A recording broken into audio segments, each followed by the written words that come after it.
Most times, we as Americans don't realize how great this country really is. Drago Dzieran, however, knows and helps us to understand how great this country is through his accounts of growing up in socialist Poland with a father who was a card carrying communist leader, but also having a loving Catholic mother who raised him well. His childhood was much different than mine, and much different than most of us cradle Americans, as he had to fight for food. He smuggled to try and get a better life, then eventually became a political prisoner. Eventually, Drago was able to gain asylum in the United States and started a long journey of careers until finally becoming a United States Navy SEAL at a late age. Drago and I converse in this episode on all of these experiences that are also captured in his book, The Pledge to America. Through all of this, Drago also warns us about the impending situation growing in the United States currently, where the uneducated are pushing for socialism. And his accounts remind me of a quote from G. Michael Hopf. And in this quote, he states, "Hard times create strong men. Strong men create good times. Good times create weak men. And weak men create hard times." Ladies and gentlemen, we have had a long stretch of good times. So watch out for what's next. Now, I really hope you enjoyed this interview with Drago as much as I did. It's one of my favorites. The episode originally aired on August 7th, 2023. It is appropriately titled Freedom is a Gift. As we ended this discussion, parting ways talking about the countless Americans who have defended this country over the decades. Enjoy. What is up, leaders? Welcome to the Fireforge Leader Podcast. Once again, I'm Steve Baumgartner, your host, and I would like to take you on a journey of the Forge, where we're going to explore lessons learned on the front lines of leadership.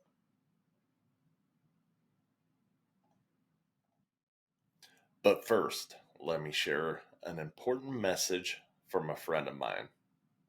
Hey, it's Tyler from Cross to Bear. I just wanted to go ahead and take time to say it's December. We're having a concert April 12th, 2023 with Disciple and Decipher Down. But in honor of Jesus' birthday this whole month, or the first 500 tickets are going on sale right now for $5 off. Eventbrite, search Darkness Will Fall, Fayetteville, North Carolina. And any help we can get, thank you.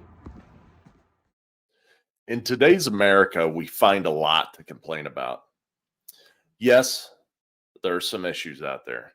And yes, there are some things that need to be fixed. And yes, there are plenty of places that need us to get involved. And also, yes, it's a pretty long list at times. However, we also often forget how great we really have it here in this country. If you open your eyes and look around the world, you'll quickly see that the United States is still the best country in the world, despite any of our perceived problems with it.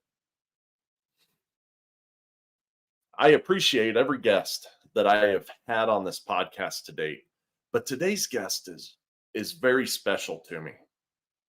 After reading his book and now speaking with him, I have a renewed sense of just this amazing gift of freedom that we have in the United States. And I will be forever thankful to Drago and all of the other amazing men and women who have kept it that way over the years, and for that awareness that Drago himself has given to me. With that being said, let's get into it.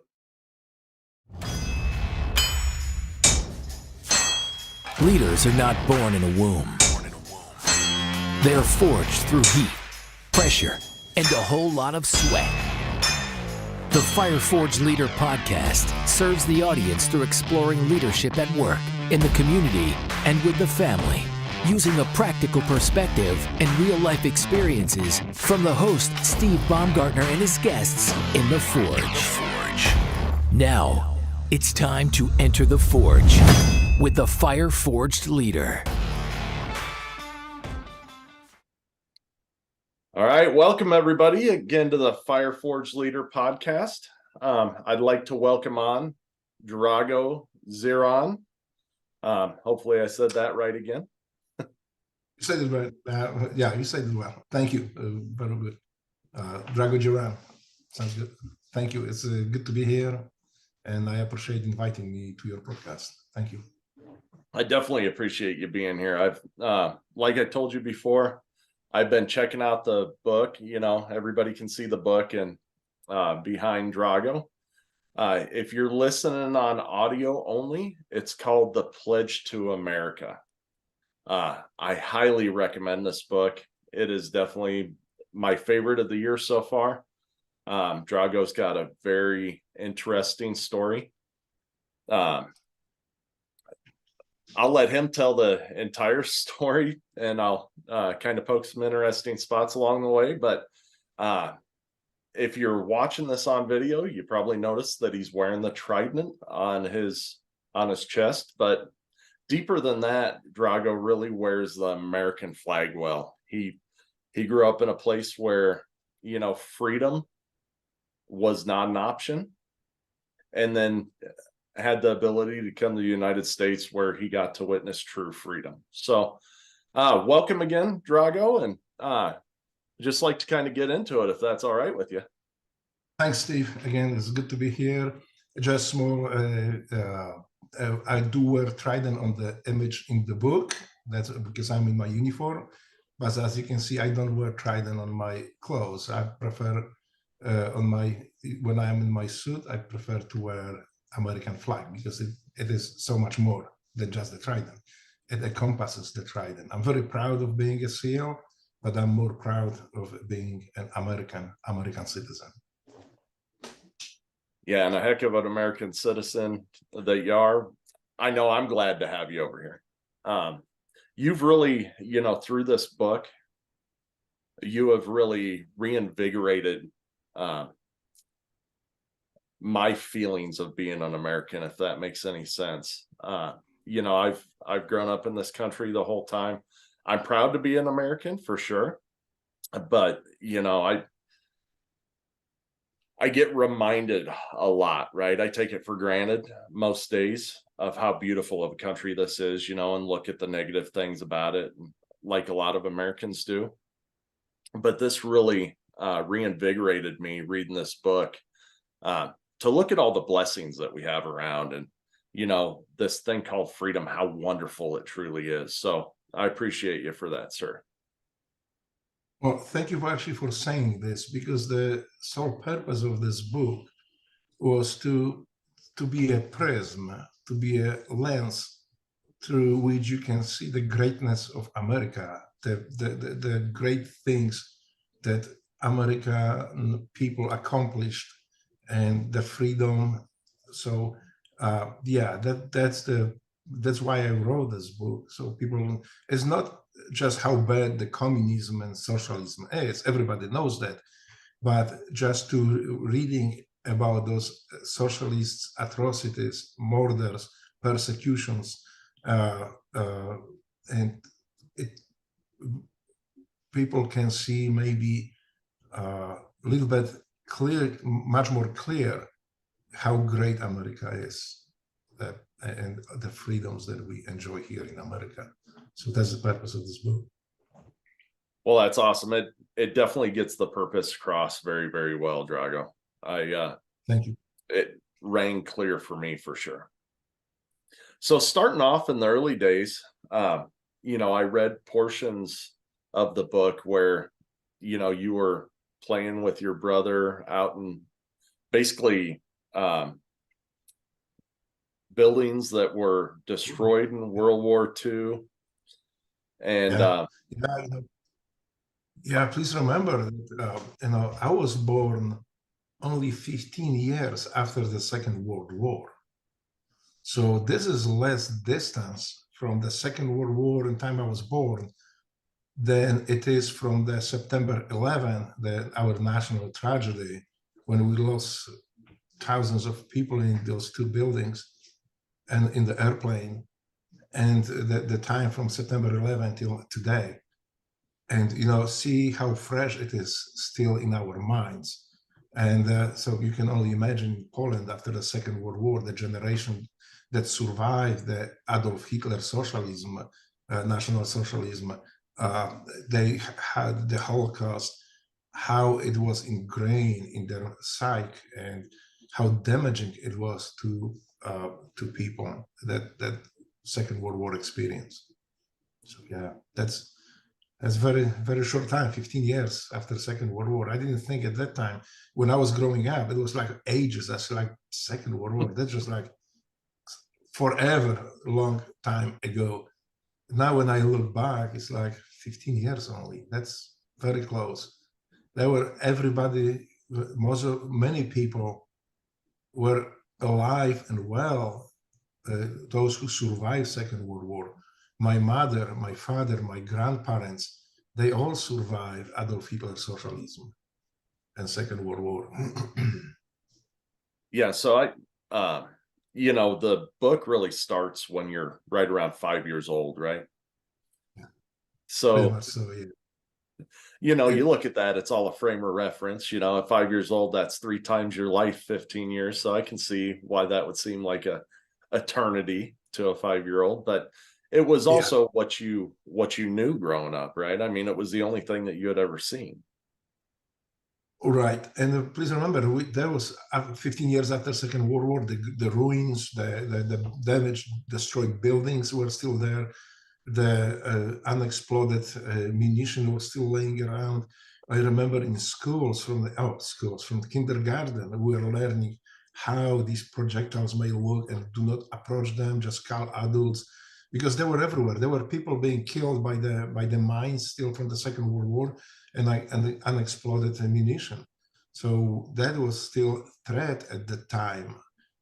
And yeah, so we were playing, me, my brothers, my friends, used to play in our playgrounds were those destroyed buildings very often, were the buildings that were abandoned. And well, we find it was pretty interesting. I don't regret that. I think I had a nice, awesome childhood. Well, I know now from today's perspective, I know I was very poor. Like most of us in Poland was very poor, were very poor kids. But that was the reality. We didn't know any better, and I enjoy my childhood as much as any, I think, other kid would enjoy it. Didn't know any better.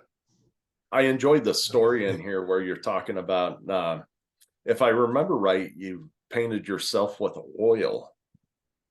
Is that correct?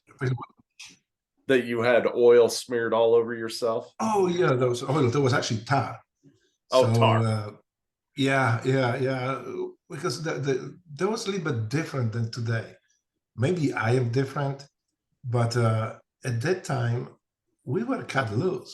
When we came back from school or from kindergarten, like my mom, like, okay, go play, and we did. So we were not restricted to the place where we play, the time. As long as before dark we were back home, we could go anywhere. I could go across the town. Nobody would stop me. And sometimes we did those excursions. So there was like kind of a lot of freedom for us. So it was a little bit different than it's today. If I would not take my child out of my sight. I would not allow it to do things that my child to do things that I used to do. And of course, like being on our own, when we find the barrel of tires, when they were building buildings, they were building the post-war damage, we used to climb into it. I mean, I was like almost knee deep in the tar. And and especially on the hot day when this tar was still like kind of semi-liquid form. I remember my mom was crying so often because she had to clean us up. We didn't know how to clean that thing up, but we like to climb into those barrels of tars and play. I know that a lot of butter. And remember those at the time in Poland, food was scarce, especially good things like the very luxurious things like butter. So my mom actually had to use that butter to clean us up, or oils, or whatever it was to remove the tars. And we play maybe for an hour, but it takes like 4 or 5 hours to clean us up. Oof. I remember that was my childhood. Yeah, that's kind of switching gears here. Your mother plays a pretty big role in your childhood, along with your grandmother. And I'm Yes. just going to call it out right now. These two people are saints, in my opinion. Phenomenal people. Thank you. They are. I mean, to put up with somebody like me, my brother, and my little sister at the time when we were like roaming free around the city, that was really something. They had to be saints, and but also there is more to it. They gave me moral values. They instill in me moral values, and being just a good person. And my mom was doing it against my father's will, who was hardcore communist, and in actually running that socialist state that Poland was at the time. So he was very adamant about many things that my mother forbid me to do, calling certain people names. Like we were not allowed to call people names at home. My father was very quick to brand certain group of people, either enemies of the state or thieves, or in his words. And this is something that I'm still cringe when I think about it. So everything that was bad in Poland was immediately associated with the Jewish people. And that was done by communists on purpose to divide the society.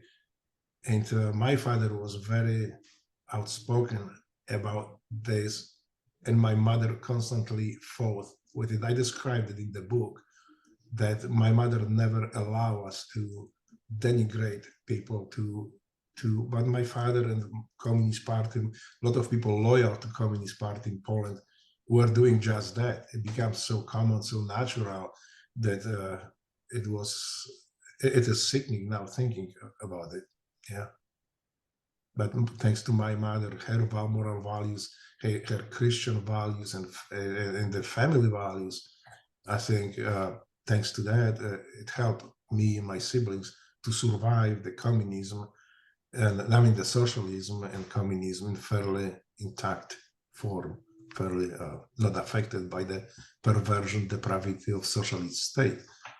Because I need to make a point here. People very often don't understand, or they just don't pay attention, and casually call countries in Eastern Europe behind Iron Curtain, they call them communist countries, communist states. But in fact, none of these countries was ever communist state. They were all socialist state, run by socialists or communists like my father, or Marxists, but they were socialist state. They were not communist states. So, I refer to them very often as a communist state because it is such a common saying, but technically they were not communist countries, they were socialist state.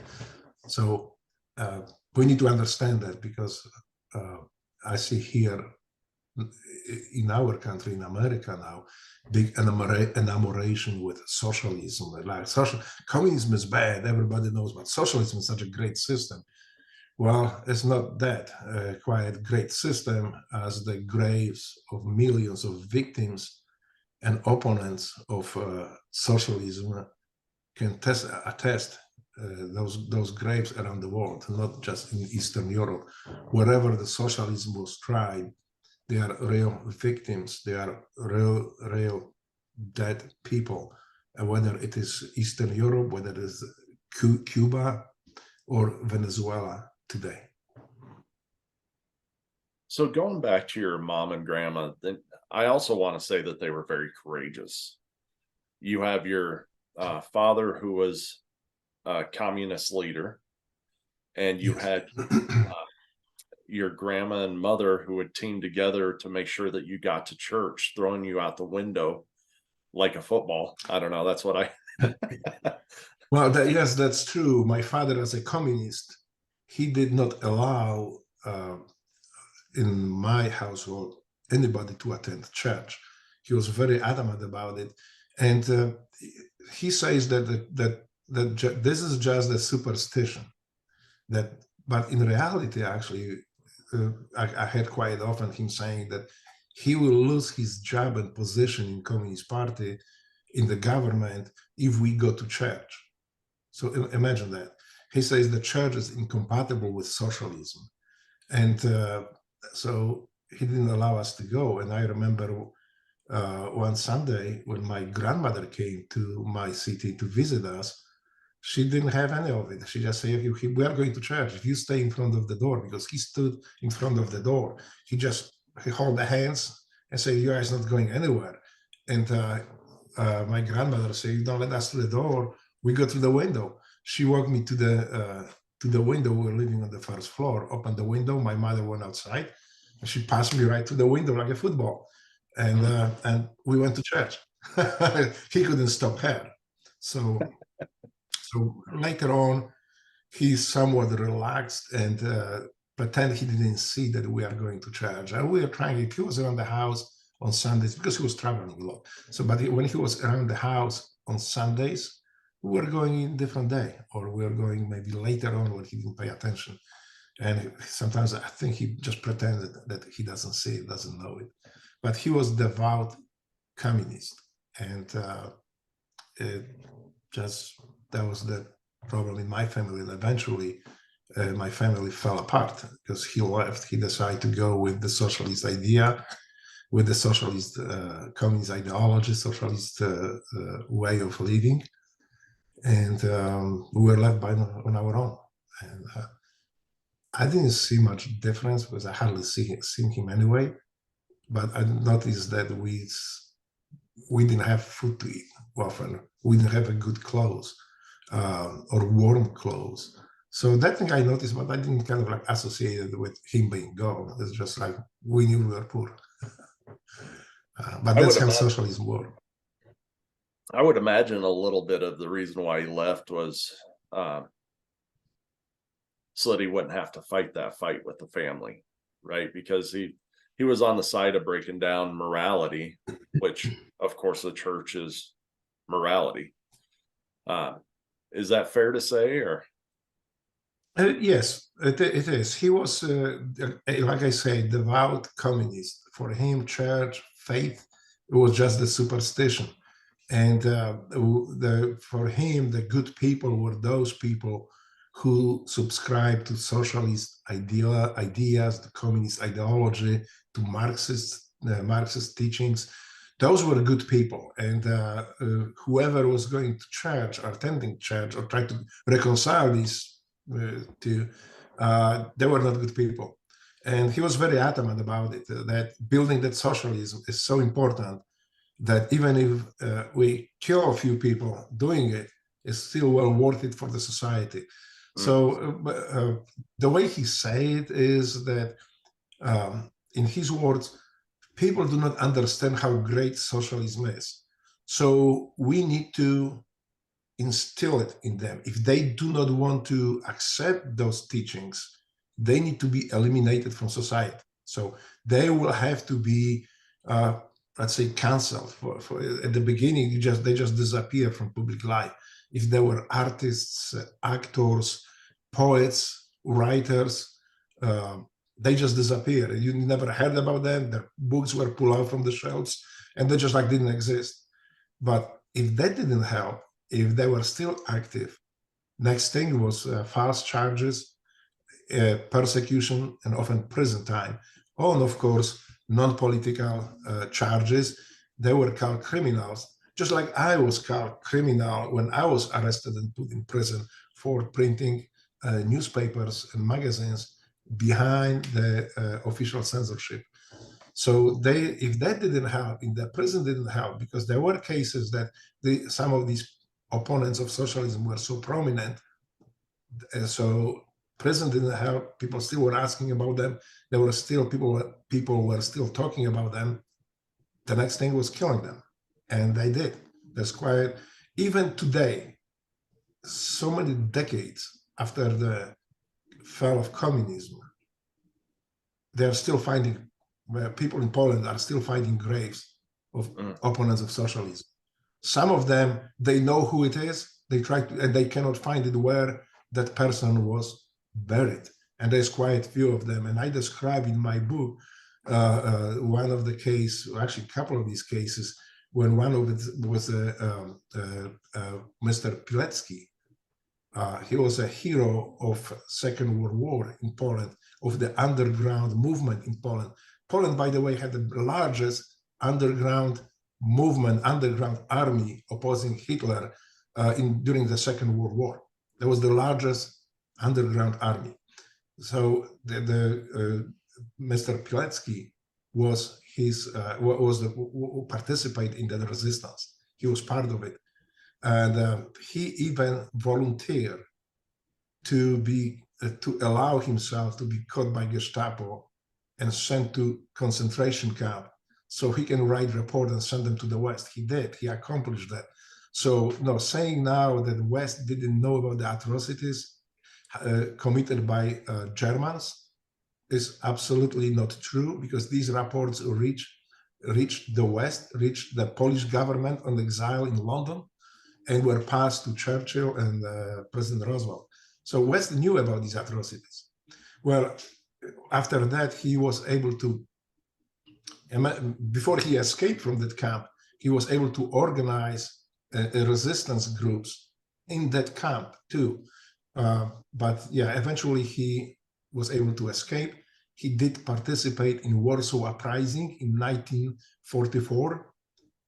And, but after Second World War, he was branded a bandit, a criminal. He was hunted and eventually was arrested and executed by the communist government after show trial. So and today, people still don't know where communists and socialists buried him. There's quite a few of those. And the case that I know personally, because I was in Poland at the time, was a priest, Popiełuszko. So he was kidnapped by the secret police, tortured and murdered them in the river. While and you know, that things happen with impunity.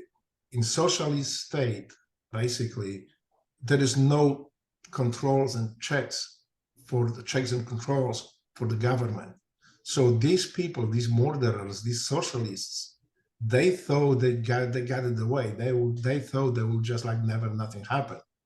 But their history, if you look back decades or hundreds of years ago, never works like that. Eventually, you come to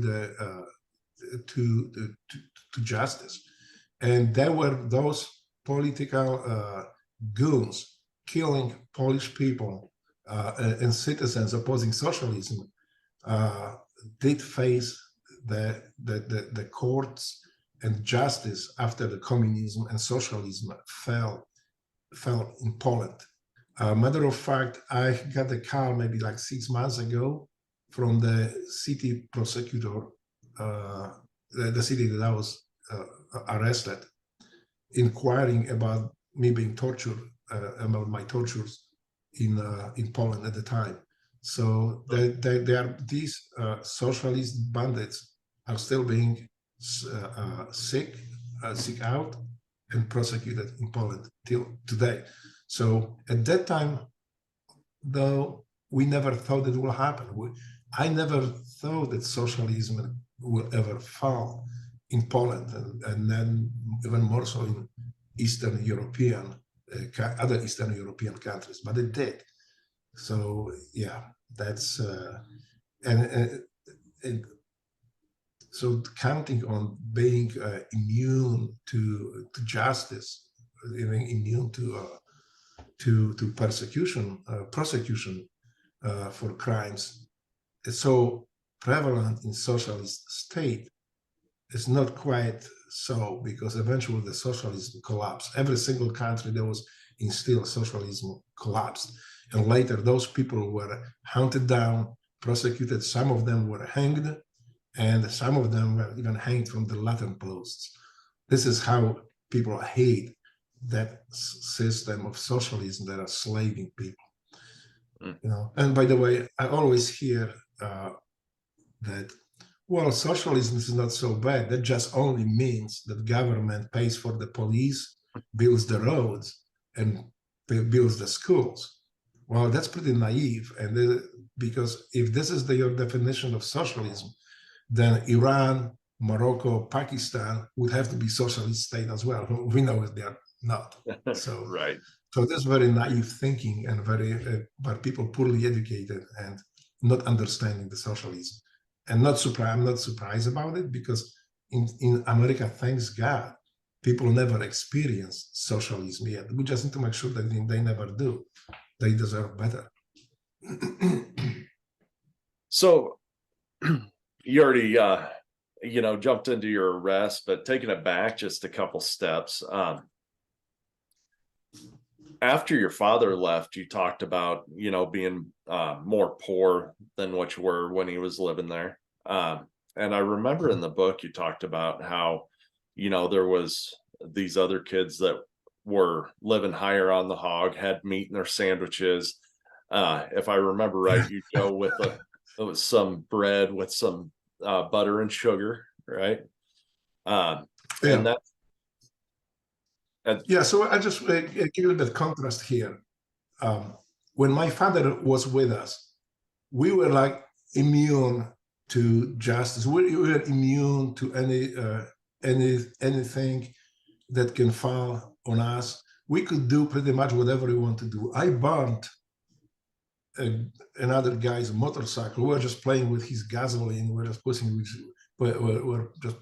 playing with it. We by accident poured something on his motorcycle. We burned it. Well, the poor guy couldn't even do anything, because the secret police actually came to his house and told him to shut up, because we are kids of the Communist Party member. I burned entire wheat field with friends, but all by accident. By accident, we're just playing with fire, and we burned the entire field. Those farmers couldn't do anything. They tried to take us to court. They were intimidated by my father and other people like my father, and of course the secret police intervened, and they shut up. That's how that's how socialism works. But when he left, that's a different story. We were hungry sometimes, but not so much. But when he left, it was quite common for us to be hungry. We did not have any more access to government stores where we could go, where party members could buy things that regular Polish citizen could not buy. So my mother has to stand at 3 o'clock, 4 o'clock in the morning in line that sometimes was wrapping around the entire city, around the entire city block. And sometimes she was not able to get bread. When she got to the front of the line, the bread was sold out. It was gone. Well, then we didn't eat. So with schools, I learned pretty quick to recognize those kids of other Communist Party members by their sandwiches. They have fantastic sandwiches. I always for me, and don't take me wrong, I was happy with it when my mom sent me with the bread with sprinkled sugar on it and water, or sometimes when it was good, it was with the tea and then sugar. Well, I was happy, but then when I see those sandwiches with ham, good God, that's such a luxury, having a ham, the lettuce, the mayonnaise, all that stuff. I was just salivating. So one time I was just I lost it. I walked up to the guy and I just grabbed his sandwich and bite it. It's that tastes so good. So I tell you what, tomorrow you go tell your parents that you wanted 2 sandwiches. So I will have one, you will have one. I will be okay. If you bring just one, you won't eat. And I was kind of bully at the time too, so it was not very difficult for me to intimidate other kids. And he did bring me the sandwich. And from then on, I said, you bring it every day. If he forgot, then he didn't eat. And but this is also when I started to learning that violence works. If it didn't work for you, means you didn't apply enough of it. So that's how those are the beginnings. It is not like this today. Please remember, I'm American. I live in different society with different moral values, and this is something that in Poland today would never happen, because a kid like this would be persecuted or would be removed from school. But at that time, that was normal. The violence was normal. People, when they were fighting, beating each other on the street, that was nothing unusual at the time, or seeing drunk people on the street. People just didn't pay attention. They just cross the street, walk around the fight, and keep going. Nobody even bothered to call for the police. Because the police came in, it was even it was just a joke. I mean, it was not the joke for the fighting, but they wouldn't do anything. They didn't really care about it. Now, if you fight, it's just so normal that why bother? Most of the time, they didn't even respond, unless the police on the street. Because in Poland, at the time, they had the patrols, walking patrols on the street, and the police could stop, and they randomly stop citizens, asking them for the documents. And in Poland, you had to have the kind of like personal document. Everybody had to have it. Everybody over 18 years old had to have this little booklet, and there was his name, his parents' name, his mother's maiden name, the parents' birthday, the type of at that time they classified people intelligentsia or worker, physical worker, or so there was written that if you are physical worker or you are part of the intelligentsia group, and then your place where you live and where you ever work in your life. So if you didn't have that book with you, most likely they would just detain you for a day. They would drive you on the police station until they could verify that you are who you say you are. And then they told you, like, they give you like a mandate ticket that you had to pay. They send you home, and so and they told you, don't ever forget that book again. That was just your pass to leave, in the society. If you didn't have a book, basically didn't exist. So yeah, that was very, very strange. Now I'm thinking about it too. And at that time, I didn't see nothing unusual about it because I was born into this system. Right. But now when I look at it, it's just, it's sad, but this is how socialism works. They need that control, because otherwise people will hang these communists and socialists from the lateran posts. This is how poor people hated the system that made them so poor. That's probably why they didn't stop any fights either, right? If they can keep the population fighting against each other, they're not rising up. You're absolutely right. You're absolutely right. They didn't. There's for two reasons. One, there was the society at the time. Please remember, they just recovered from Second World War, from the brutality of German Adolf Hitler socialism, National Socialism, but on the top of it, it was very convenient for the socialist state to have people divided, fighting with each other. And when they were fighting on the street, that was like considered a minor thing, no big deal. But there was more and more people grow divided, like, hey, we don't have any protection, we don't have, and we were just attacked, and there's nothing was done. That discontent was growing. And but when people were busy fighting with each other, the socialist state, the socialist government could actually go steal your job, take control over the jobs, take control of the different state entities, to the point that basically you could not do anything about anything. You just had to live by the rules that Communist Party, because the socialist state was run by Communist Party in Poland, and communists, Marxists, and other scum. So yeah, that would allow them that control, allow them that those divisions. So this is something like I see here sometimes the attack on in America, on our family values, our faith, our patriotism. And this is very new to many people here, because they never experienced socialism. And I'm glad they didn't. We just must not allow it, the socialists to take roots here. But so here in America, people are not accustomed to it, not familiar with this type of attacks, activity by government. In Poland, that was kind of normal. This is something you could expect. The more immoral society was, the easier it was to control. The more divided society was, the easiest to control. Faith was the big obstacle to communists like my father, because they wanted people to be more on the side of virtual morality, morality that is, how do they explain the best way? Is something that people do not, your morality is based usually on your faith, your beliefs, but that is a very inconvenient thing for communists. They want you to be based on the ideology, on the particular politicians.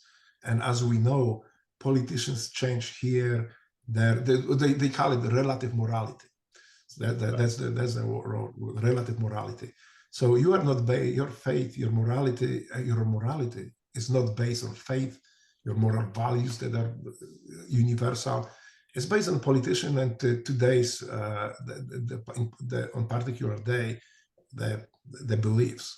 And as we know, politicians change, their beliefs change, and if you do not have solid moral anchor, you will sway left and right, and eventually will be the base of any morality. So this is the best example of it, is the Adolf Hitler's socialism, where today people are asking why the Germans how they could allow these things to take place, the Holocaust, the euthanasia or handicapped people, of the murders and concentration camp, just like that. The Adolf Hitler and his politicians were able to persuade people that that socialism is good, that National Socialism is good, that this is the way to live, and they need to go subscribe to it. If they do, they will be all happy, and a lot of people did subscribe to it, and that's why we end up with the Second World War and all the atrocities. Socialism is not good, whether it is Adolf Hitler socialism, the National Socialism, or whether it is Joseph Stalin socialism, or if it is Gomulka as Polish leader from those times, Gomulka's socialism. Whatever socialism it is, please remember that every single one have so many things, very many things in common, like violence, intimidation, political prisoners, political assassinations, and we need to be aware of it, because I see a lot of people enamored with socialism, but they don't know where it leads and they never learn it. If they learn history, if they read about history, they would know it. They would be afraid. We should be afraid of it. And you can see a little bit of that happening in the United States right now with both the relative morality, as well as, I believe, that mixed with the fierce side, right? You're capturing 90% of the people. Now you only have to worry about 10%. So we see them see different parties or different groups of people. They start to, single out certain groups of people, whether it's right or left or whatever. It's usually the people really on the outside of the fringe, right? But attacks on the Catholic faith, the attacks on the Christian faith, attacks, making it seem like, it's hocus pocus, kind of, just like your father thought, right? It's not as hardcore. Intolerant. Yes, intolerant. Intolerant. But also we need to be remembered that uneducated tolerance Uneducated tolerance is as dangerous as intolerance. We need to educate ourselves what we are about to tolerate and what it is, because if we don't, we're going to end up in a really bad spot. But please remember, America is not a socialist state, and I hope it never will be. And America traditions, America are very different too than the European states. America was built on personal freedom, on goodness. This is something that communists here in America, because we have these bastards, they have a hard time to remove from our citizens' side the personal freedom, the goodness. And it is not the way I don't see it. A fight between Republicans and Democrats. They all are good American people. They have their values. Maybe they maybe see the country working a little bit differently from the Democrat perspective and the Republican perspective. But we can all come to agreement. We can also, we can talk. I'm talking about the fight, evil against the good, and evil fighting together. Evil fights against good. That's what we need to pay attention to, because the perversion that is being thrown on our society, the forceful acceptance of certain terms or words or ideas, and is very dangerous. That's just something that would only happen in totalitarian state, oppressive totalitarian state. So we must not allow anybody to tell us, how I must feel about certain things, or what I'm allowed to say, what I'm not allowed to say.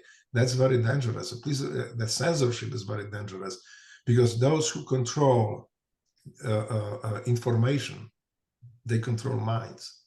And if we have the wrong people controlling the information, we can destroy America, because America cannot be destroyed from outside.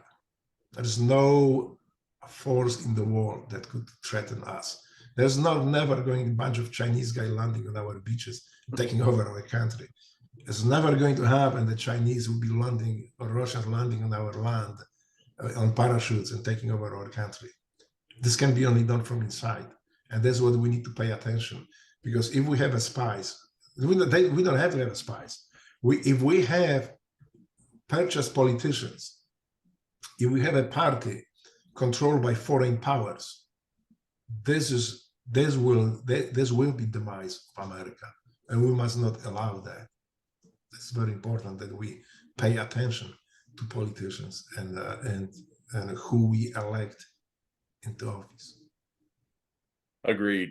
And that going back to the whole sandwich thing, and fast forwarding until you got arrested, it seemed like in the book there was just this constant theme of, you found that you could fight back through certain ways. It may not have been positive, going up, fighting out in the street and with drunks and all that kind of stuff, but it led you to this pinnacle of becoming this activist, and the most dangerous weapon you were using, and that was a typewriter, right? So yes. Kind of tell us about that. Yes, actually, at that time in Poland, having unregistered typewriter, I believe you could go to prison for that. That was more dangerous than gun, knives, and anything else. This is something that Communist Party was in fear of, always. The independent flow of information. This is why the censorship was so strict. And again, like I say earlier, those who control information, they control minds. So yeah, I got involved eventually in the Solidarity trade union in Poland in 1980s. And then when communists like my father attacked the trade union, well, that trade union eventually became the social movement. 1/3 of Polish adults belonged to this Solidarity trade union movement. And again, that was no longer trade union, that was more social movement in Poland, more opposing the socialism and communism. So I got involved in it. And that was the first time that people actually tasted a little bit of freedom in Poland. It was after the visit of John Paul II, the Pope, when he came in 1978 or 79, I think 79, to Poland, 78 maybe. And he encouraged people to stand up, to be free, not to be afraid of communist and socialist terror. And people did. That's how they built that big trade union that turned into the social movement. So communists like my father, they were losing their mind. They didn't know what to do about it. No matter what they say, people never believed them. But you know what? Let me take a few steps back here. So they were so prominent in Polish society to listen. I mean, prominent in Polish society at the time. The communist propaganda was so pervasive. People were hungry, like myself. People didn't have couldn't able to buy clothes sometimes, very often. But the communist propaganda was saying how great it is. We are the greatest system in the world. We have the greatest economy. And people were laughing at it, but it was like, throwing shit in the wall and see what will stick. That's what communists used to do. So you are hungry, but they will tell you like, no, you cannot be hungry. You live in socialism. This is the best state in the world. So yeah, it is. It's not bad. It's great. Our system is great. Where everybody knew how bad it was.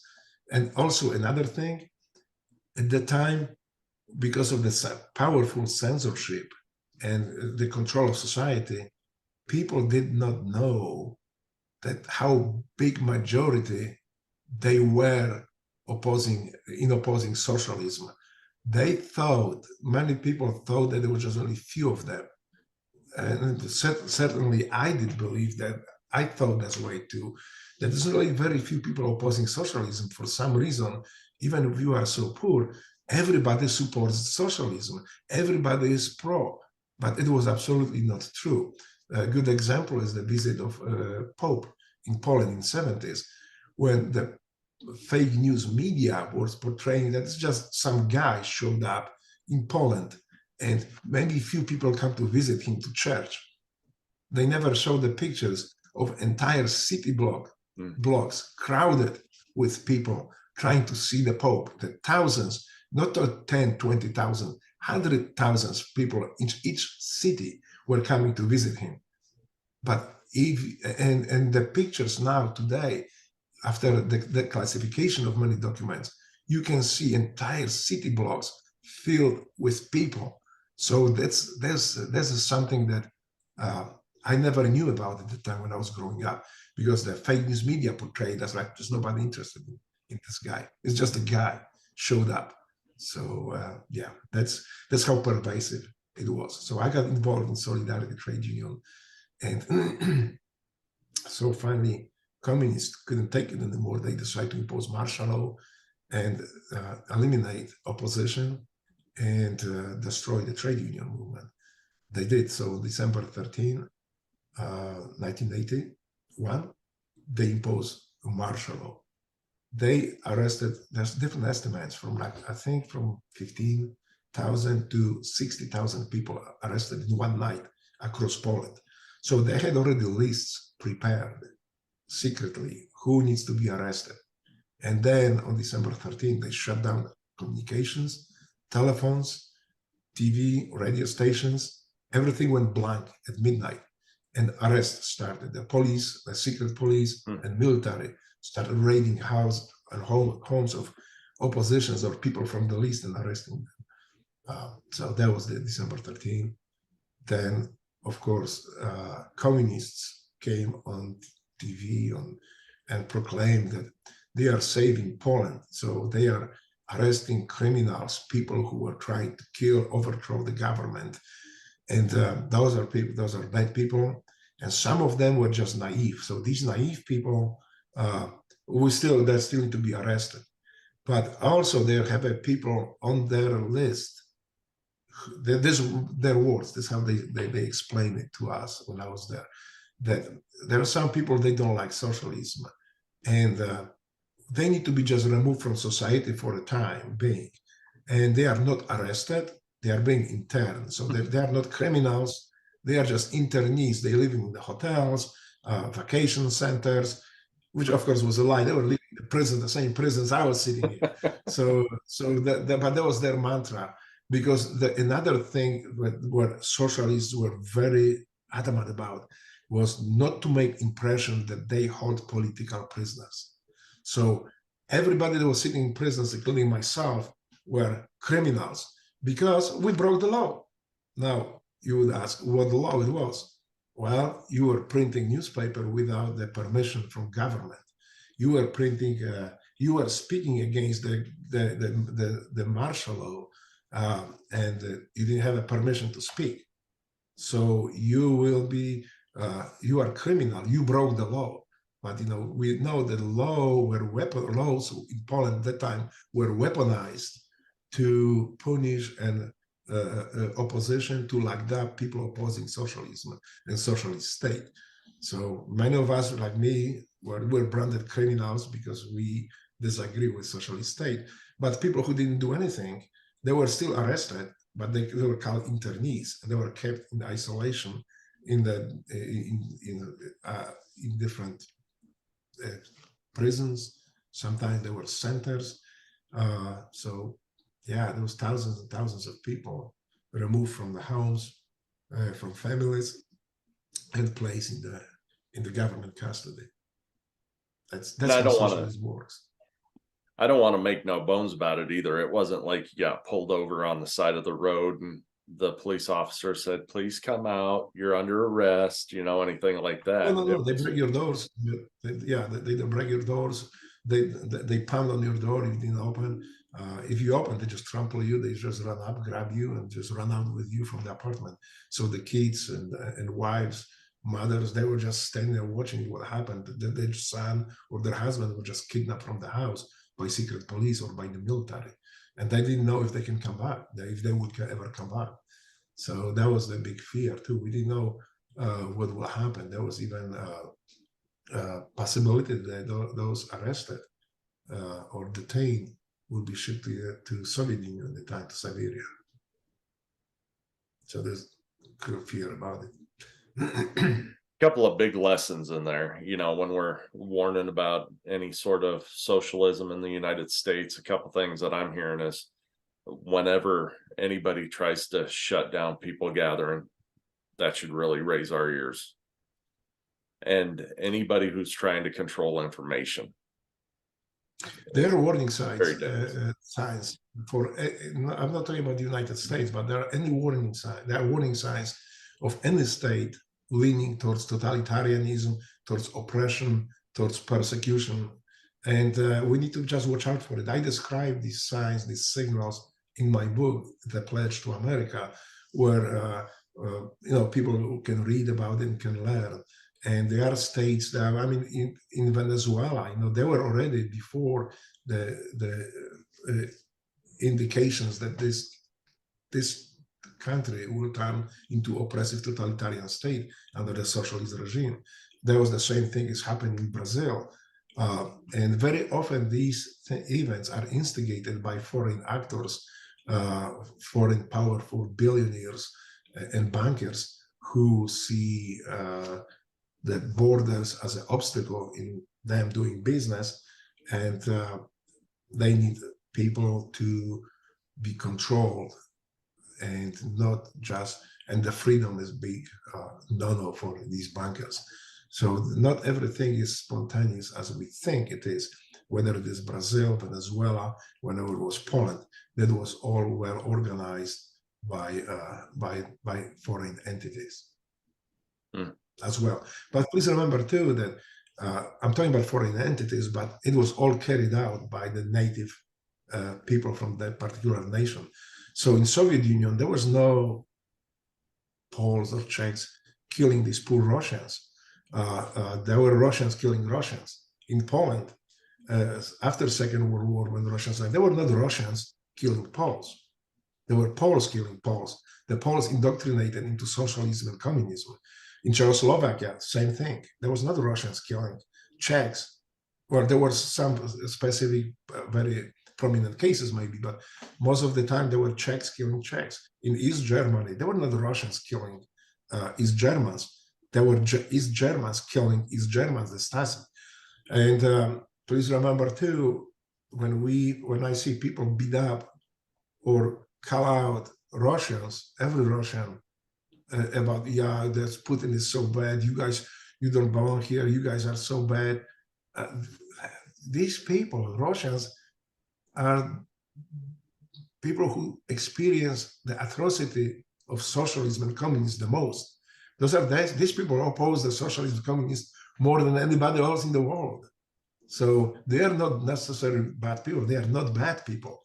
I think they are good people, a lot of them. They were able to finally free themselves from socialism. Russia is no longer a socialist state, nor communist state. We need to remember that.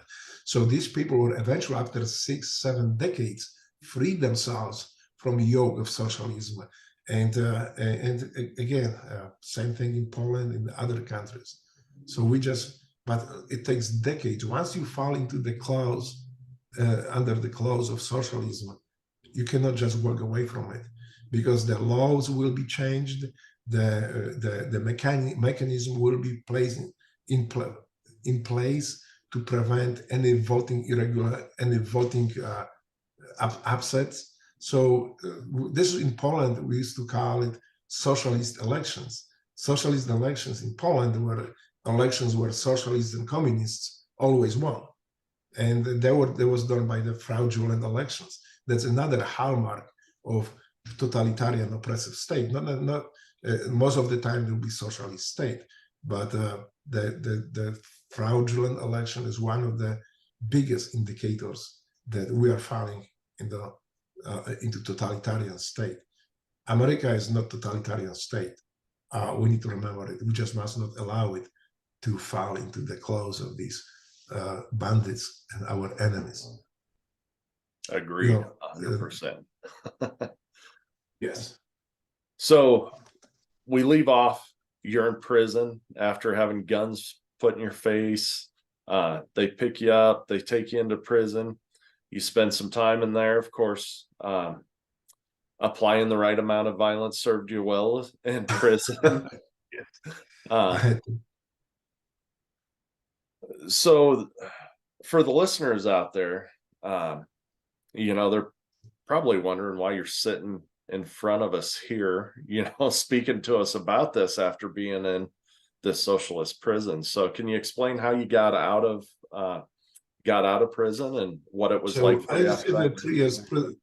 I received the 3 years prison sentence, but we were released early when John Paul II, Pope, was coming to Poland for the second time, and he demanded from the socialist regime to release political prisoners. They released most, not everybody, but most of the political prisoners were released before his visit. I was one of them. But then life in Poland became very dangerous, and I didn't want to find. My family found me suicided or killed by socialist regime. I had to do something, so I went to U.S. Embassy and I asked for help, and I was helped. I was out of Poland, I think, within maybe 3 months after providing all the documents and documentations, what happened to me and what is going on with me right now. So I really appreciate it. I will never forget that. And so I think not even a year, I think after release from prison, I was out of Poland, and I was through Germany. I came to America and I became a free man. And so it begins. Your first taste of freedom, starting at the embassy, noticing that there's quite a bit different. Getting here to the United States, there was a lot of people who helped you along the way. Whether it was for church organizations. I am what I am. Yeah, and I have to say that I am what I am today only because of American people and because the American ideals, because the way America is. I was provided with everything. When I came to America, I didn't speak English. I had a bag of clothes. That was it. And everything that I have, that I own today, I owe to America and American people. Yes, from clothes, from even money for food or for just food. there was always somebody in my apartment. Hey, do you have something to eat? There's people coming, making sure that I have food on my shelves and stuff. They provide me with the job, the first job that I found. I was a janitor and at school, and they found these apartments for me so I could live. You know, an apartment. Actually, I'd like to say something a bit more about this book. Apartment here is just apartment, but in Poland, it's not like a living quarter. Apartment at that time means something grandiose, something big, something great. So when I call my mom, say, "Mom, I have apartment. I'm living, and I even have climatizations." My mom just couldn't believe. She said, "Climatizations? How much that? Are you a millionaire yet?" I was like, "No, mom, it's not millionaire. In America, it's normal. This is how people live. This is how free people live." So she was right besides herself, because we never thought that we didn't think we ever see again each other when I left Poland. So I could only call her, and I remember that when I was telling her, she was so happy that, yeah, finally I can live my life without looking over my shoulder or without worrying being killed or murdered by socialist regime. So yeah, that's yeah. And So just one of I'm the still, different. Oh, sorry, Drago. Go ahead. no. I'm just saying that it's still it's so fresh in my heart. You know, the help that I got, the goodness that I encountered in America, and I want to I be the same. So this is like there's where I would like we talk about the violence. It works. If it didn't work for you, it means it didn't apply enough of it. That worked well in the post Second World War Poland. It would never work in America. This is not how America is. right, And it would never work in today's Poland, the free from socialism Poland.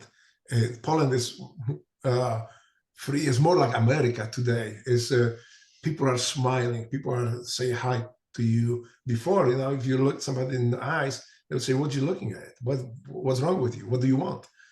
Now it's so different. You know that once Poland shook that socialism off of its shoulders, when it became a free country, it changed. Now it is the people are different, the behavior is different. If you behave like I did in communist state, I would be in prison in Poland today or here. But right. I'm not. I'm a different person. I am American now. So, and this is another thing. I am not Polish American. I am not something hyphen American. There is no hyphen in front of this American. So, Amen. I love that viewpoint. Um, I find it amazing too, and I say I find it amazing like it's miraculous, but I believe it's just your and just is the wrong word too, but how wholly you invested into your freedom and into being an American. You know, you quickly went from that janitor job, you know, you worked as you were basically calling on auto parts, if I picked that up correctly. You I became was a progressive. Yeah. mechanic. You know, you did all these things, but you did them with all your heart, you know, which is something that I found really interesting about your story. And then it landed you in the perfect position to take your next leap into service for our country. So uh, just kind of go through that transition that you went from that janitor to becoming a SEAL. I think that's an awesome story, Drago. Yeah, it's kind of different, but yes. So when I came to America, I was helped by American people. I got the job as a janitor in the church.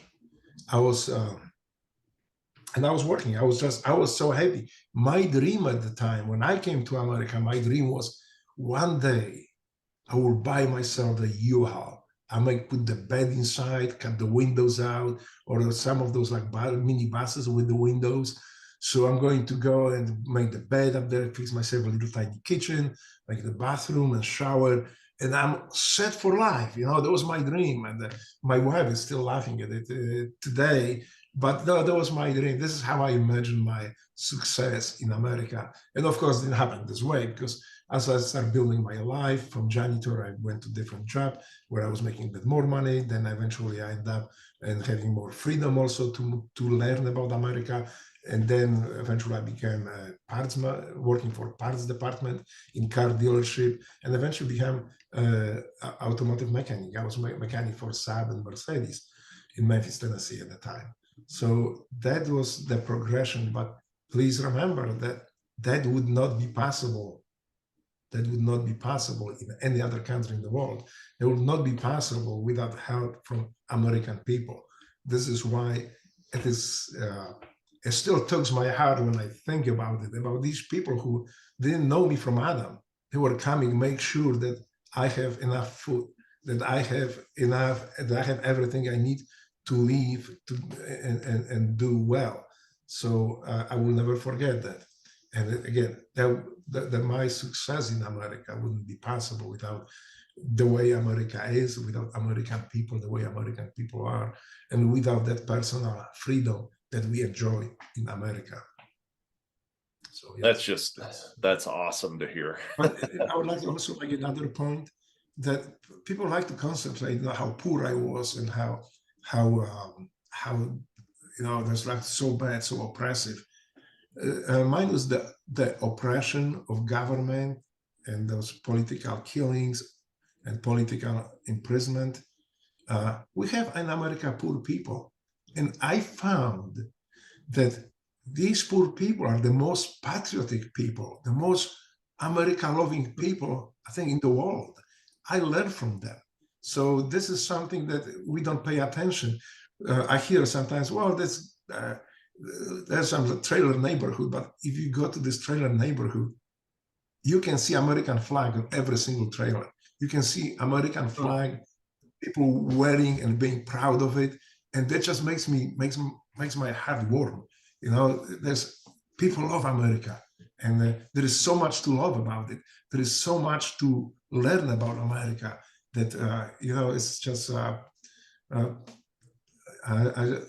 I have a dream. I never said it before, but this is something my dream was always, like when I was mature, when I left, after I retired from the Navy, I was thinking like, maybe one day if I become a millionaire, what I would like to do is I would like to make every child in America to have a free healthcare.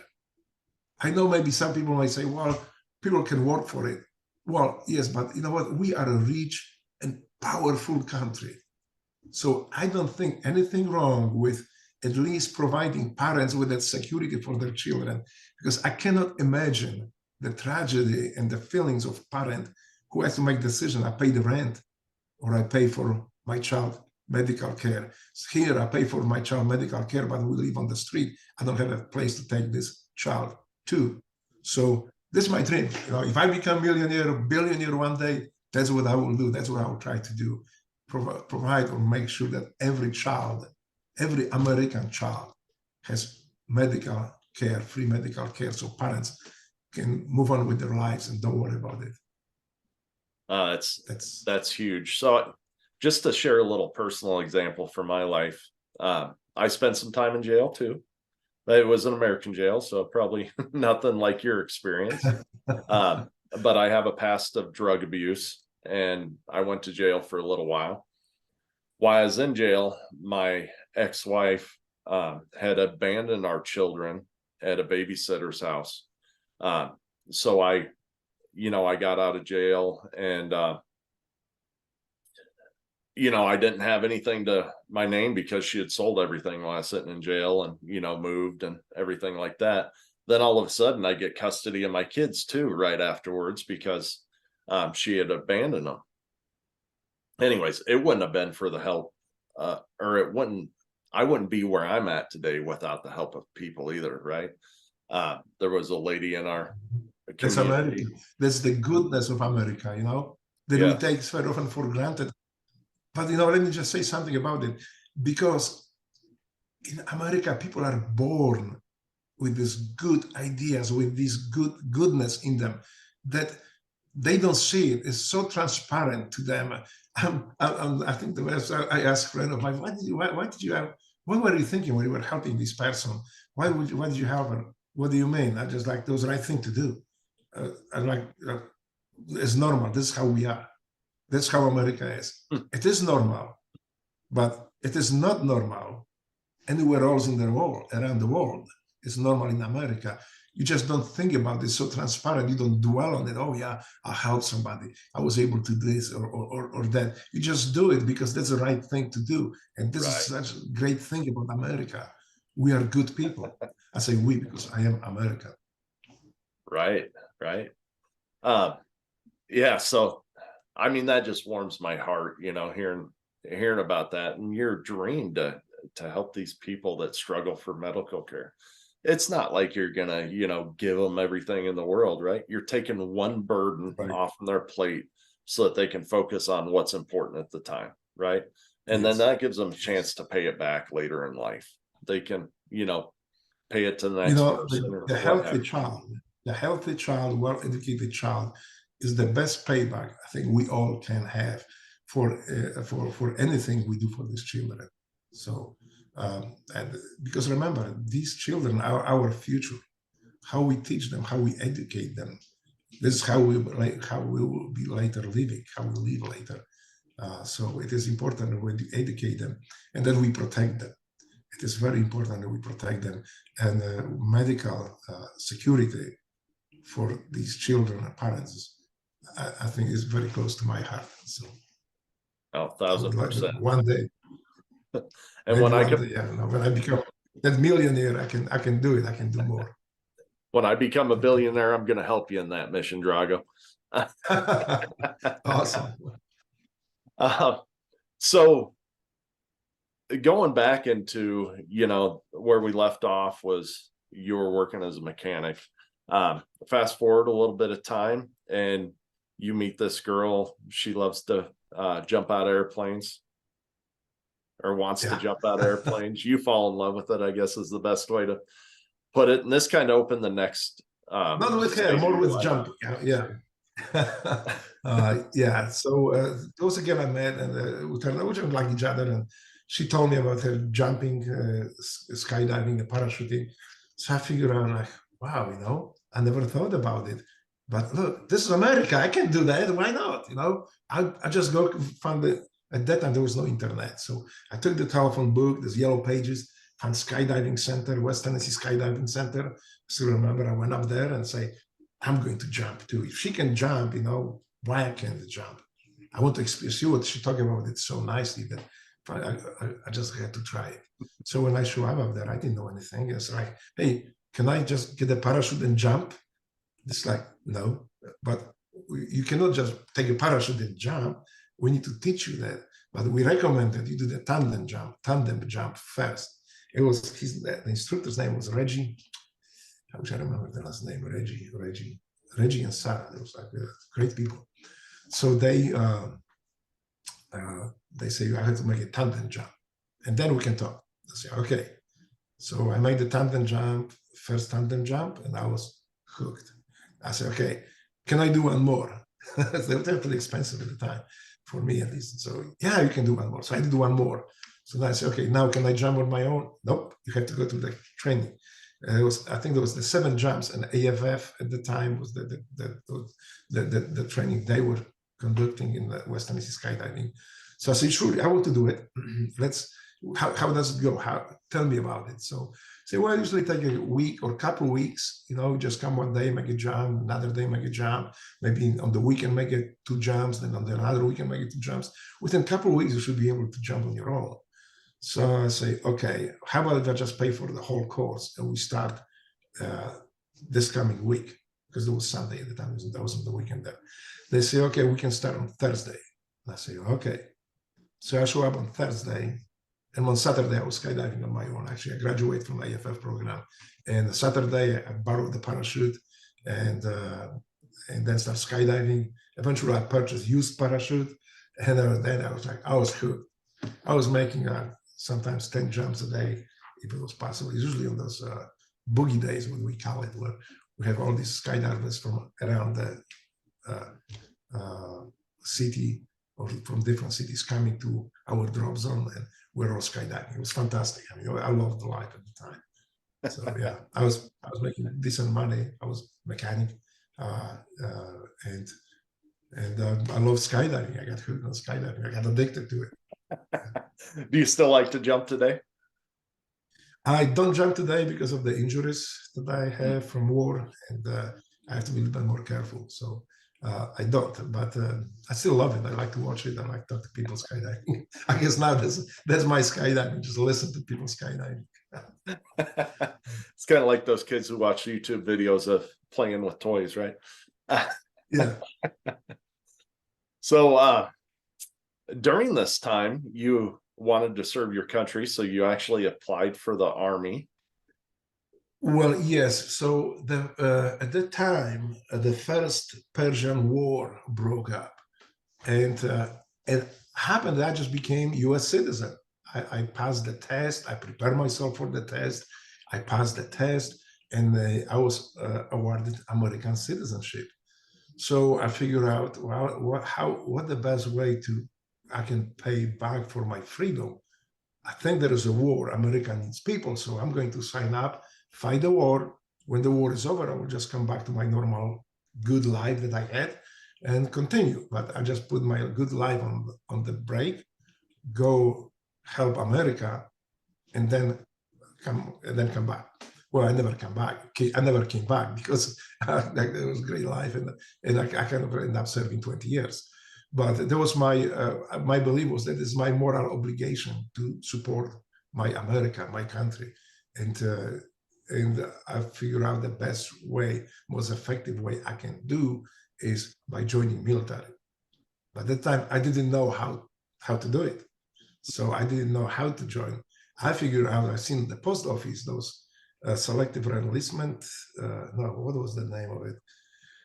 There's a registration card for. Yeah, the 18-year-old registration.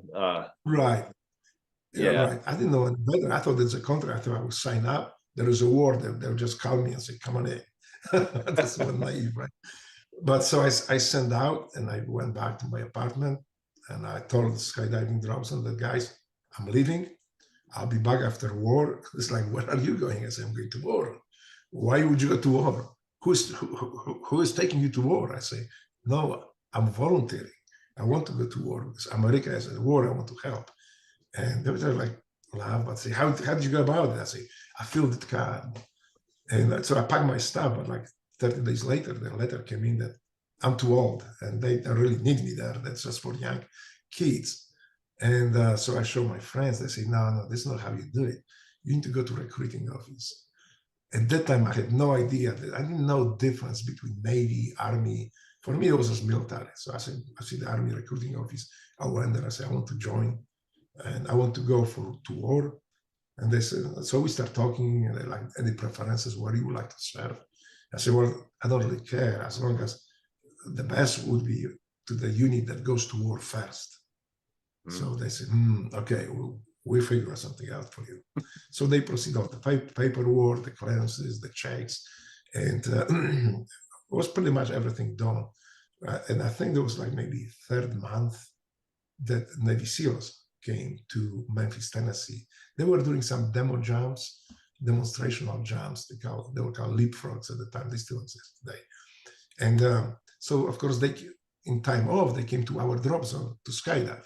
So I had a chance to jump with them. I told them what I'm planning to do. And they were very quick. I say, well, Army is great, but you need to try Navy. And I say, okay, what's about the Navy? So I say, well, we are Navy SEALs. They told me a little bit about it. And they told me a little bit more about it. And I was like, wow, I think I like it. So I went to the Navy recruiting office, like they told me, and I told them that, yeah, I already work with the Army recruiters. They're about to complete all my paperwork. I'm ready to enlist, but I just met Navy SEALs. And they're like, oh, Navy SEALs. Okay. So I say, they told me to come and talk to you. So they were very quick. They set me up. They showed me this Navy SEAL movie from the like recruiting movie, and I was all hooked. And but then they said, well, since you are so old, I was over 30 years old. I think I was like going 32 at the time, and say, we cannot just send you into SEAL training pipeline. There was a DIFER program at the time. But I tell you what, we just sign you up. You sign these papers, you go to boot camp, they will make you a SEAL for sure. It's like, okay, I didn't really care too much. I loved what I heard, what I learned about Navy SEALs at the time, but that was not my motivation to join military. My motivation was that America is at war and I can help, so I will help. And so when they say, well, we're gonna send you to Zanzibar with parachutes, you skydive. How about being parachute rigger in the Navy, just in case you don't make through the SEAL training, or just even before going to SEAL training, you have to have a job in the Navy at the time. So I said, yeah, parachute rigger sounds good to me. So we start working on it, and then they call me and say, hey, if you go to parachute rigging school, it starts on such and such day. To attend that school, you need to go to boot camp on such and such day to be able to catch that school, or you will have to wait 6 months. So I say, 6 months, the war might be over. So, take me in. So when am I leaving? Next week. I say, okay. So I call my girlfriend at the time. I say, hey, look, we need to get married. What? Why? What? I said, like, we need to get married. I'm going to the Navy and I'm leaving next week. I don't know. I thought I'd be fired from being a boyfriend, but no. And then so she ran up to downtown. We went from the judge. It was almost after hours. He was actually leaving his office. We kind of like begging to marry us. So he went and married us. We paid for it and stuff, and we were married. So, and I think on Thursday I got sworn into that delayed entry program, and I think on Saturday or Sunday I left the boot camp, and the rest is a story.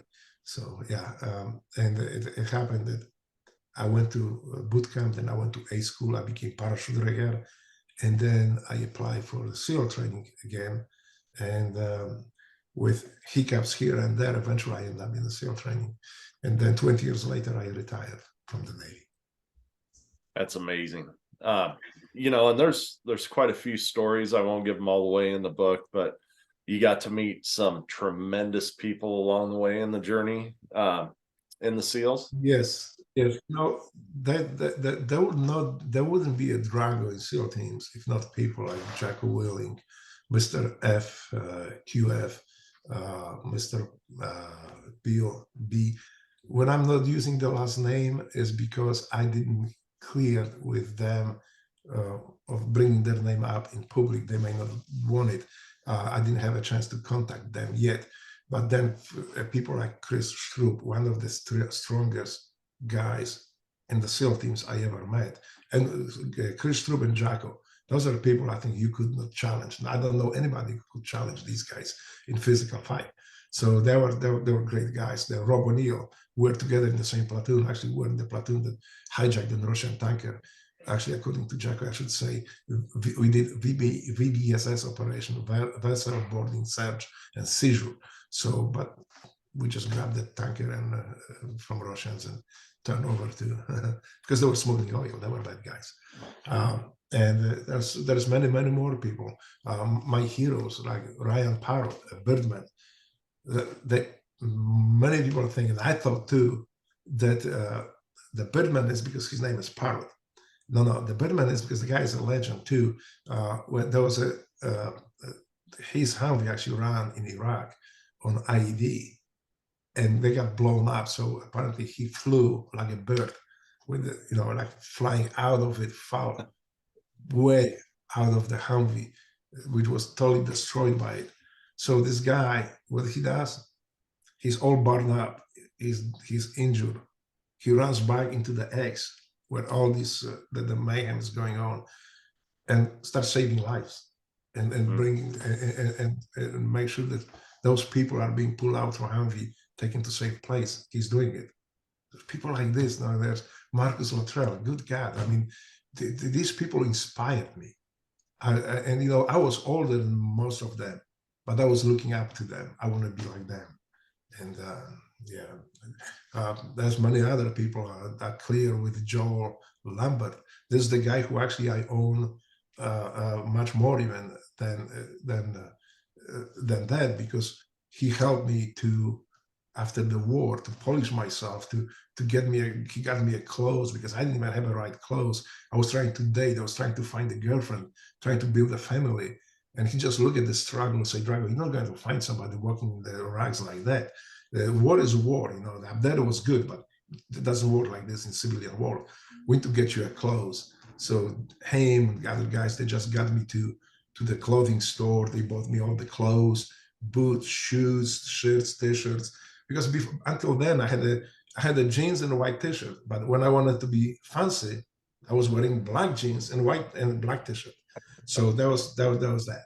So yeah, they brought all the clothes. They helped me, kind of polish myself. And I described it in the book here too. I was so bad, and that at one point we were invited by some Hollywood elites to attend like Hollywood party somewhere. So me, Joel, and other guys, we just walk up to the door. We knock on the door, and it's like old lady, all wrinkled up, opened up the door and say, "Oh yeah, come on in." And then she looked at me. I was like a little bit behind, and you can tell her face just got like even more wrinkled up. She just like put her finger, "Who is that?" It's like, "He's with us. He's one of us." "Oh no, so you guys all get out. This is not party for bums.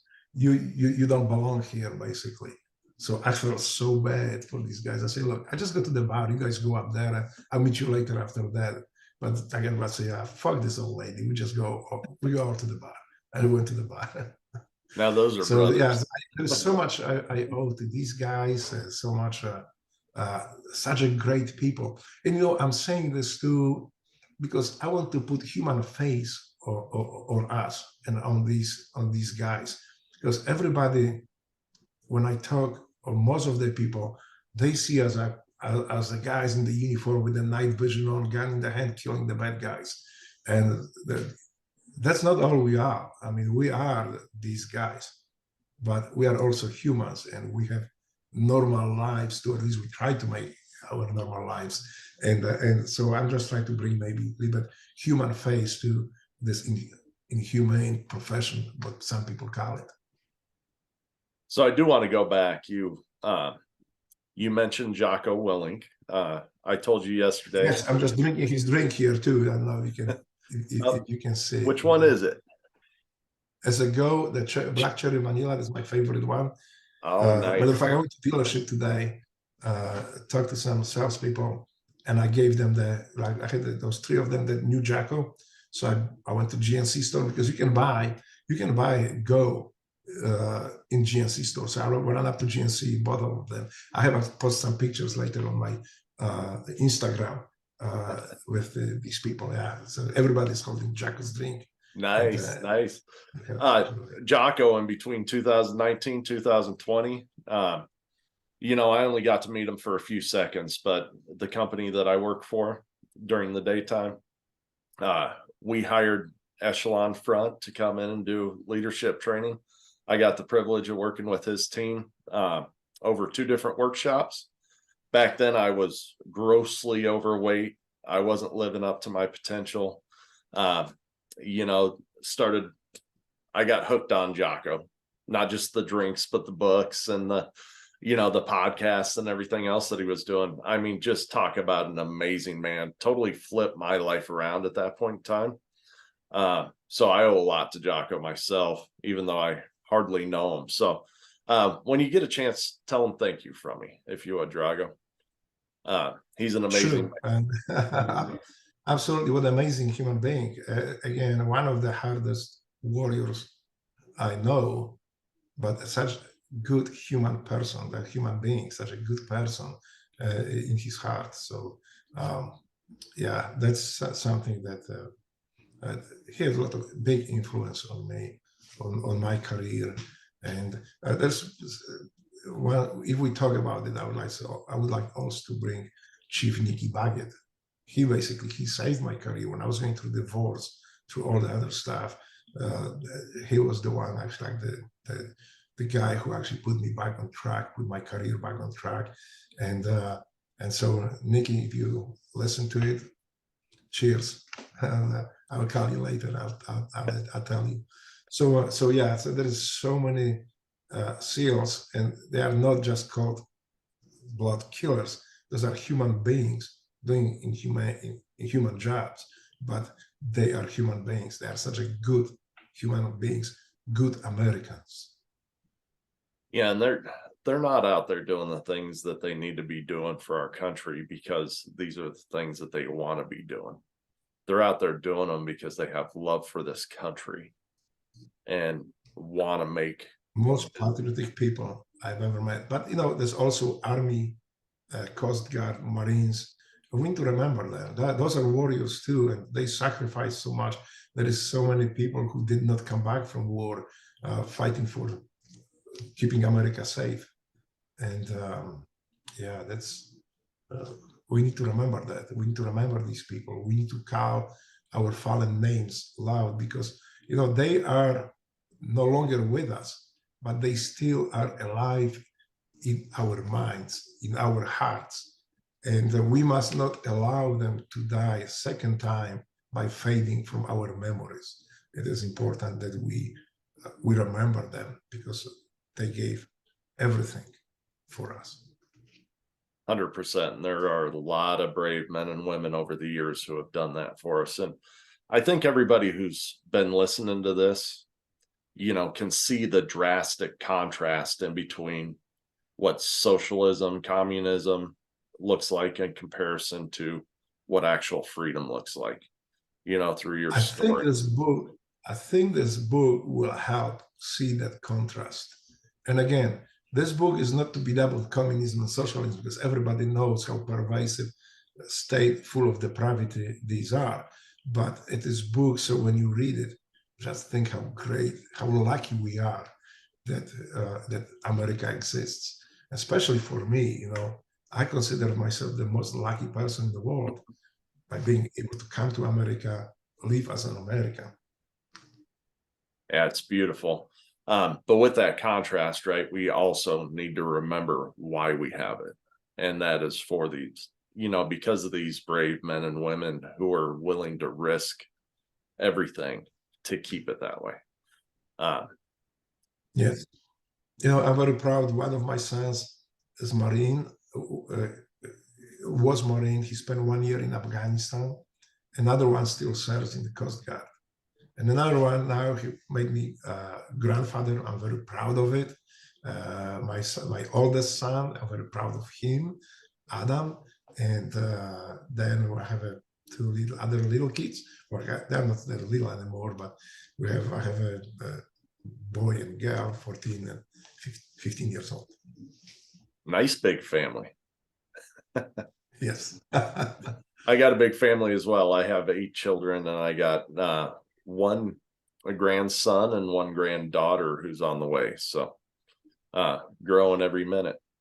Well, I don't want to take up your whole day here, Drago, but man, you really inspired me. I got a renewed faith of my freedom, and just a renewed sense of that overall. I hope that people go out there and buy your book and read it, because the purpose that you hit on, that you want to show everybody how great it is to have this kind of freedom, it really rings true, through that contrast. So I encourage each and every listener to go out and get this book. Once again, it's The Pledge to America by Drago. Absolutely phenomenal read. I couldn't put the dang thing down until my wife told me I had to go to bed because I had to work in the morning. So I ate through that probably in about 2.5 weeks, but I usually have to struggle a little bit more through books, but this one I did not have to at all. So once again, thank you, Drago. I appreciate the time that you spent with us here today. I appreciate your service, and I appreciate you being an American, sir. Thank you, sir. And I would like to use this opportunity here to say thank you to all Americans for my freedom. You know, when we fought in Iraq, when we fought the wars, we didn't fight war for this or that group of Americans. We fought for every single one. And America is such a great country. There is a place for everyone, for every view, and for every you know, for every life.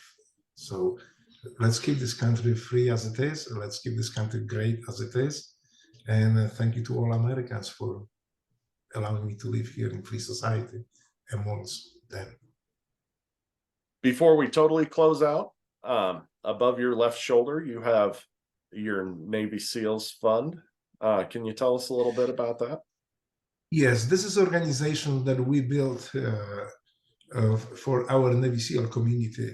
And it is a little bit different because it is organized as a 501c3 charity, but we do not have paid positions. So every funds coming to organizations are going towards towards our people, our community, people who need help. So we built this organization in 2009. So we are almost 11 years now. I would like to say here a word of thank you to Duke Harbin. He is the one who was the first president of Navy SEALs Fund. He is a member of our board of directors now, and he put this organization on the map. He actually I'm going to describe the history of Navy SEALs Fund on my website, the dragodzieran.com, on the right above my head. But he built this organization. He made it big. So we all are very grateful to him and his leadership, leading Navy SEALs Fund as the first Navy SEALs Fund president. Duke, if you hear it, brother, cheers and respect. Thank you. And the funds, they really support the families of fallen heroes. Families of fallen heroes, and also people who are in need, on urgent need. We are able to respond very quickly. As a matter of fact, we had a case, I cannot talk details about it, but we had a case a couple of weeks ago, a few weeks ago, when the help was needed right then, right now. And within 19 minutes, we were able to dispatch help and help this family with their issues and financial woes. So we are very quick. We don't have a lot of red tape, and we are, say, very effective. So this is the NavySealsFund.org. You can find out more on our website about us. So, yeah. Awesome. So once again, Drago's website is above his head there, dragodzieran.com. Check out the book, check out the website. You're not going to regret it. And with that being said, go out and lead with intent.